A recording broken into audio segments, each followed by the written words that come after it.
Um, Morning everybody, thank you for the invitation. I was going to talk a bit about a prototype that we're running, but also why we're running it, what we've learned, what I've learned in other places has led us to design it this way. So my role, as it says there, is Director of Public Service Reform. What's lovely about that is I don't really have a department, staff. It's great. And what I do is work with people that want to do great things. And I've been fortunate to be given the remit to really tackle that. So there are partners, people within the authority that just want to change it. So we'll talk a bit about that. Not only am I going to not say paradigm, I'm going to try and avoid saying complex as well. Because of all the people that we're working with, all our citizens that we're trying to help, not a single one of them has turned up and described themselves as complex. We're making them complex. Our frame of reference makes us describe them as complex because they don't fit. But actually, when you ask them what matters, you get simple answers around fear, loneliness, just having some hope. And actually, relatively a large amount of small interventions, growing amounts of trust and building relationships dissolves this need to wrap things around complexity. The system's complex, I agree with that. I don't necessarily think people would describe themselves as that. So if we're going to base this on people, that has to be something we need to challenge. So if we say paradigm or complex, you can throw things out. Okay. In trying to figure out a way forward in terms of the wider public service piece, we wanted to understand the current system. What's going on? How easy or difficult is it to be? And when things go south, what happens? So, done a bit of research here and in other places, and certainly when I was consulting, I used to work for Vanguard and did a lot of work across different sectors. And there's a bunch of things that I keep seeing. First of all, demand is rising. Everyone talks about that. People are getting older, living longer, more complex. But actually, it's the failure demand that's rising. Value demand, the stuff we're here to do, is going up at a rate that isn't actually out of whack to as much resources as you might think. But we're amplifying it. And there are reasons for that, which I'll come on to. But if we don't acknowledge that we're part of the problem, then we're going to struggle to find a solution collectively. For example, 65% of the demand in adult social care is failure demand. Something isn't working. So failure demand is that arises because we failed to do something or we failed to do something right. Whether it's their service themselves or the wider system. You should be able to design this out, not allow for it designing in. The acuity, we in the face of dwindling resources, we find that we have to tighten up on our eligibility criteria. So we end up saying, come back when you're worse, and people do. So by the time they are worse, we've got to do more things, it requires more work, and on it goes, and it tightens up. So that can't be the answer. And morale, when we speak to practitioners, both within and beyond the organisation, in the not-for-profit sector and in other areas, what I'm finding is, what's driving people away is that, well, we default to no and result to yes. So create a minimum viable intervention and create and maintain a defendable position so we can justify our actions and attribute the problems elsewhere. Now, whether you're consciously doing that or not, it's observable. And nobody likes it because that's not what any of us signed up for.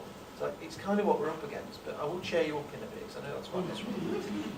This is why it's basically whenever you look at any kind of well-being system, it's broadly 7 boxes. So you're either screened if there's an eligibility issue, or you're not if you turn up at A&E, say, because you just look at anybody. And then you're assessed, how much of what we do can we do to you? Then maybe we do something, or maybe we refer you on, and it loops round. I studied in Gloucestershire about 100 different people in the older people's social care system. That I studied their interactions with all agencies, and we found that when we dug up their histories, only 25% of the things that happened helped them.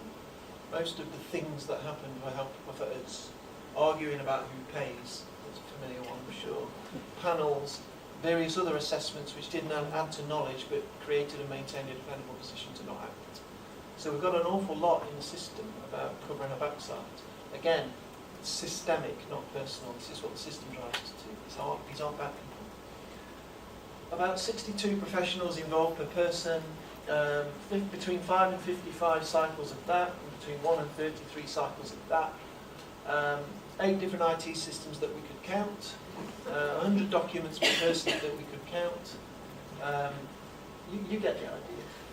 It looks like that. And no matter how complex, sorry Toby, it is, you can boil a lot of it down to these sorts of things.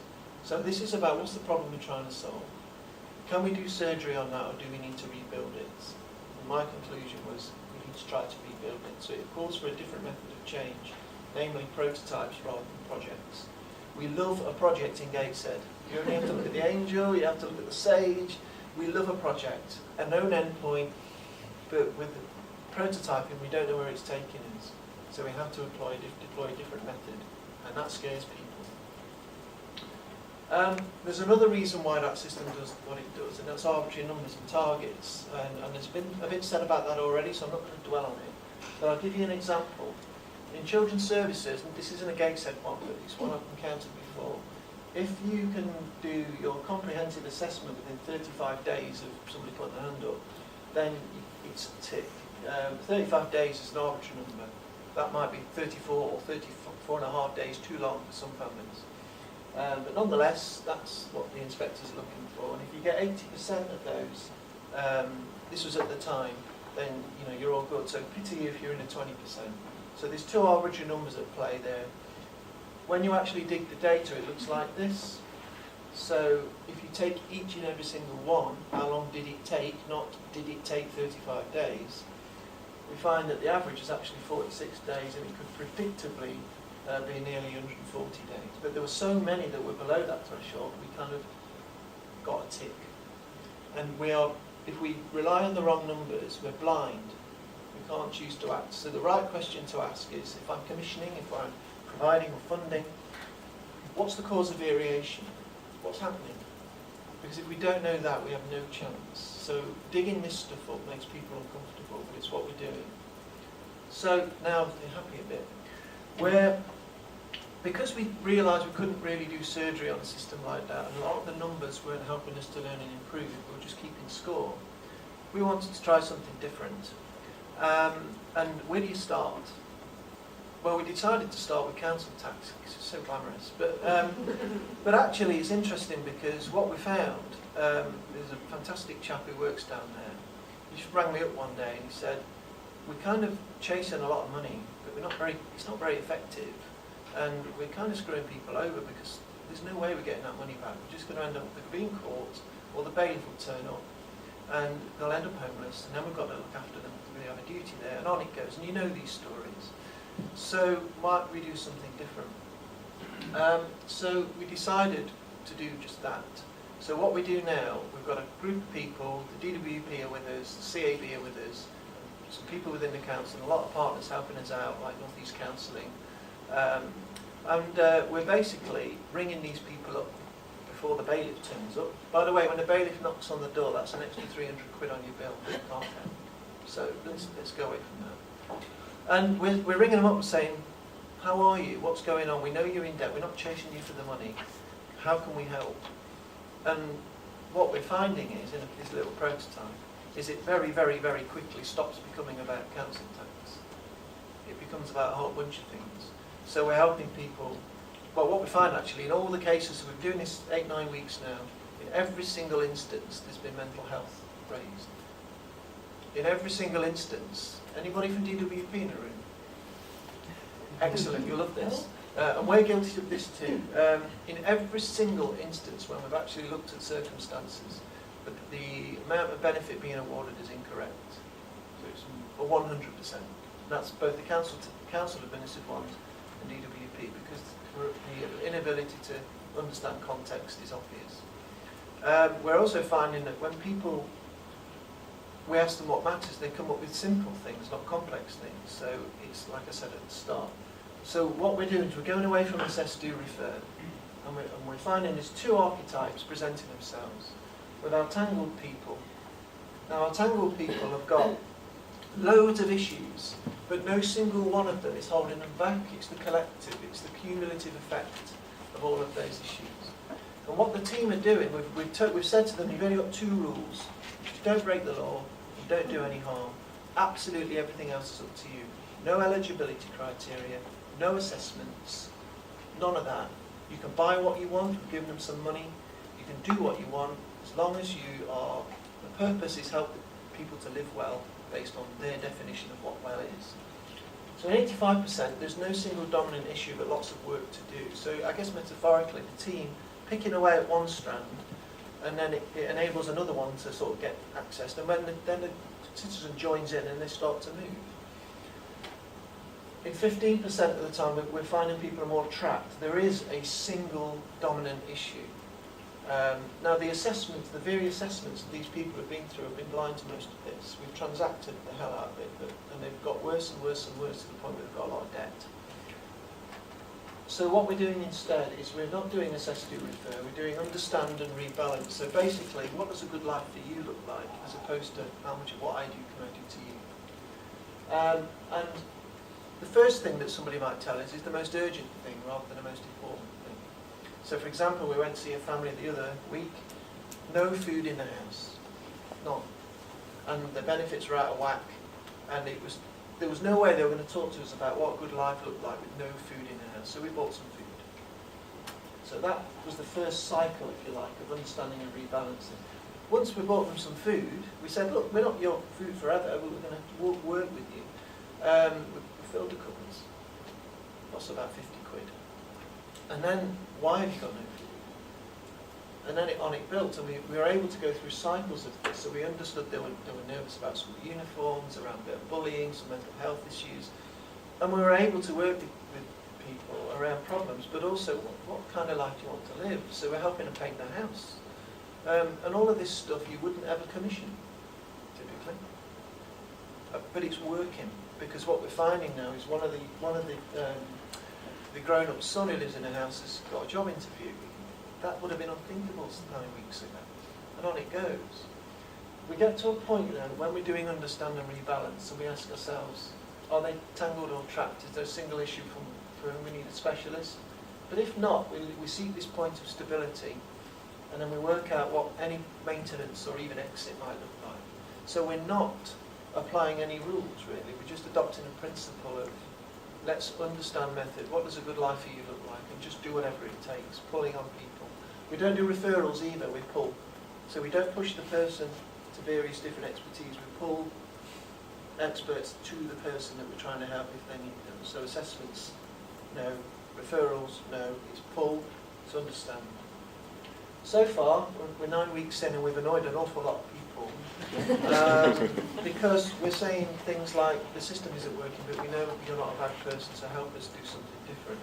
And in some instances we're getting, but you can't, that's against our SLA, or the numbers aren't right. And this is the important thing, because the measures are really what we need here. What I don't want to do is have rational arguments with people. Let's do that, but let's pull some measures in as well. So, this is what we're really trying to do, to make small into big. What I don't want is have more pilots in Heathrow. I want to be able to do small things into big things quickly, if we've got a chance of reforming things. So we need some rigour. So, if I'm a commissioner, I'm thinking, well, what do I actually want to know? What do I need to focus on to learn that? And what measures might help me understand that? Now the team, the core team that I've described to you, that are working with people out there, they're only looking at this. Does it work? Is what we're doing working? So in order to understand that, we do not navel gaze. We go talk to the people that we're trying to help. We don't take a view as to whether it's working. They do. So what matters to me, and is what you're doing helping me live a good life? Yes or no? A bit, a lot. And that is what drives the everyday behaviour. So commissioning with that in your head might yield that. But of course we want to know other questions. Is it efficient? So how easy or difficult are we making it to do the right thing? So the team are the focus of that, whether they're volunteers or employees. What's getting in the way? So we're into how many handoffs, how many assessments that have you had to sort of unpick. How hard are you having to work to do the right thing? What countermeasures are we having to put in place, because you're in a bubble, to fight the system off? So I can then go to see the leaders and say, for that great thing to become normal, you need to find a solution so means I can take that countermeasure away. So for example, I would say, you've got a pot of money, you don't need to worry about assessment criteria or eligibility criteria, and in doing so, somebody who had been bouncing around the system for 15 years is suddenly making progress. We all want that. So if the eligibility criteria is the problem, the job of the leaders is to remove it. That's what they get paid for. But this provides evidence to that effect. And then the final question, is it sustainable? And the focus there is system resources. So, okay, what is it costing? But also, what has it cost? I got short shrift, I won't say from, because we did fill that house with some food. If we do that for everybody, you can imagine. But when we contextualise the relatively small amount of money we'd spend on a bit of food, a bit of paint, a bit of time, a bit of understanding, it was nothing compared to the hundreds of thousands of pounds that were bouncing around the system up to this point. So contextualising the cost, history and trajectory, really important. This is not what the team are doing, this is what we've got to do. The team's focus has just got to be on that. Don't bother them with this so much. What's the new trajectory and what did we spend to change that? What's that done in terms of the demand and the likely demand from that person or that family? And what does that, how many more of these are there out there? And if we know that, we can start to have conversations about scale. The whole point of doing a prototype is to understand and learn such that we can change stuff. So without those measures, we can't do that. So we're betraying the effort going into do that. So these essentially are 3 feedback loops that technically sit behind the instinctive work that some fantastic people are doing. And what's interesting is, whilst we've got people fighting us off, we've got people joining in. People are just knocking at the door wanting to play. So we're, it is growing, but it is small. And that's it. So. Okay. Thanks very much.